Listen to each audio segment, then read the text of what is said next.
என்ன காய்னா லஞ்சா? சூப்பரான ஹெல்த்தியான ட்ரெடிஷ்னலான பாரம்பரியமான லஞ்சு பாருங்க.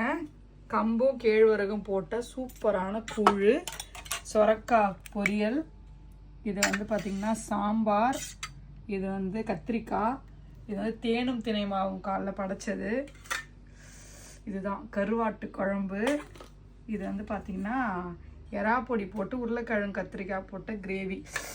வாய் உருது. இதை விட ஒரு பெஸ்ட் லஞ்ச் இருக்க முடியுமா? இங்கே பாருங்கள்.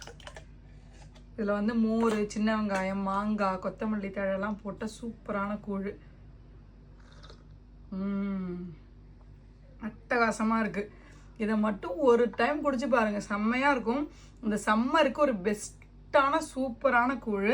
இத்தனை கூட்டு பொரியல் இல்லைனாலும் பரவாயில்ல, ஒரே ஒரு ஊறுகாய் வச்சுக்கிட்டு சூப்பராக சாப்பிட்லாம். ட்ரை பண்ணி பாருங்கள். கம்பு, கேழ்வரகு, கவுனி அரிசி, சோளம் இதிலலாம் கூட கூழ் பண்ணலாம். ரொம்ப ரொம்ப நல்லாயிருக்கும். உடம்புக்கும் நல்லது, டேஸ்டியாகவும் இருக்கும், குளிர்ச்சியாகவும் இருக்கும், ஆக்டிவாகவும் இருப்பீங்க. ரொம்ப ரொம்ப ரொம்ப ஊட்டச்சத்து மிக்கதும். கண்டிப்பாக ட்ரை பண்ணி பாருங்கள். இதுதான் இன்னைக்கு என்னோட லஞ்ச். உங்களோட லஞ்ச் என்னன்றதை கீழே கமெண்ட்டில் சொல்லுங்கள்.